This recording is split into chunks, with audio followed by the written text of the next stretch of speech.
ఇవాళ మీ ఆయంలో మీరు 10 ఏళ్ల పాటు పాలించి ఎందుకు నియామకాలు చేయలేదు?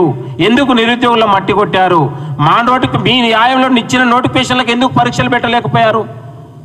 ఇచ్చిన నోటిఫికేషన్లో కూడా అనేక ఉన్నటువంటి పోస్టులను అమ్ముకొని లీకేజీలు ప్యాకేజీలు చేసి నిరుద్యోగుల జీవితాల్లో మట్టి కొట్టారు. కాబట్టి కాంగ్రెస్ ప్రభుత్వం వచ్చింది. కాంగ్రెస్ ప్రభుత్వంలో రాగానే నిరుద్యోగులకు పెద్దపీట వేసి ఉద్యోగాల భర్తీకి మనం ప్రక్రియ చేపట్టినాం, భర్తీ చేసినాం. మీ అందరికీ తెలుసు. ఇవాళ పెద్దపల్లిలో పెద్ద సభ పెట్టి గ్రూప్ 4తో అభ్యర్థులకు 9,000 పోస్టులకు మనం ఒక పెద్ద సభలో మనం వాళ్ళకు నియామకాల భర్తీ జరిగింది. కాబట్టి కాంగ్రెస్ ప్రభుత్వం అంటేనే నిరుద్యోగులకు ఉద్యోగాలు ఉంటాయి. కాంగ్రెస్ పార్టీ మాత్రమే ఉద్యోగాల కల్పన జరుగుతుంది. మిగతా ఏ రాజకీయ పార్టీ కూడా నిరుద్యోగుల పట్ల ఆ ఆలోచన కానీ ఎక్కడ కూడా చేయలేదు అనడానికి నిదర్శనం కూడా ఈ సందర్భంగా గుర్తు చేస్తా ఉన్నాం. ఏది ఏమైనా తెలంగాణ రాష్ట్రం అంటే నిరుద్యోగులకు మేము పెద్దపీట వేయబోతా ఉన్నాం. కొందరు కావాలని ముఖ్యమంత్రి గారిని విమర్శించే ప్రయత్నం, కాంగ్రెస్ ప్రభుత్వం పైన విమర్శించే ప్రయత్నం చేస్తే ఆ నిరుద్యోగులే వాళ్ళకు గుణపాఠం చెప్తారు. ఆ నిరుద్యోగులే భవిష్యత్తులో తగిన గుణపాఠం చెప్తారనే విషయాన్ని కూడా మేము చేస్తా ఉన్నాం. ఏది ఏమైనా తెలంగాణ నిరుద్యోగుల పట్ల మాకు ఒక విజన్ ఉంది, మాకు ఒక ఆలోచన ఉంది. రాష్ట్ర ముఖ్యమంత్రి గారు త్వరలోనే భారీ ఉద్యోగాల భర్తీకి శ్రీకారం చుట్టబోతా ఉన్నారు.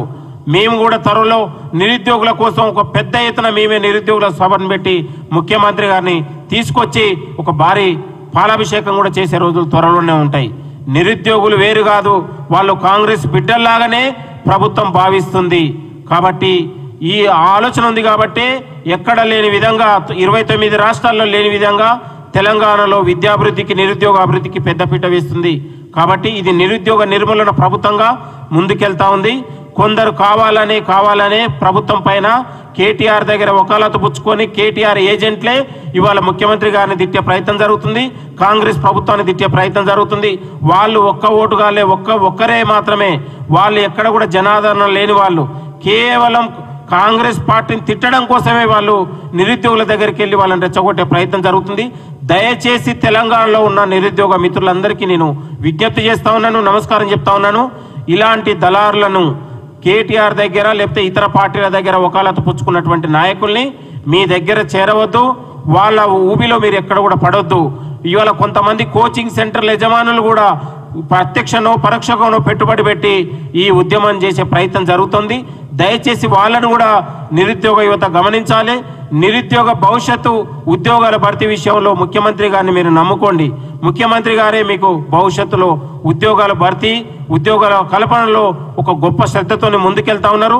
ఇలాంటి దళారులను కొంతమంది ఏజెంట్లను మీరు నమ్మే ప్రయత్నం జరగొద్దని కూడా తెలంగాణలో ఉన్నటువంటి నిరుద్యోగ యువతకు నేను చేతులు జోడించి మరి నమస్కారం చెప్తా ఉన్నాను.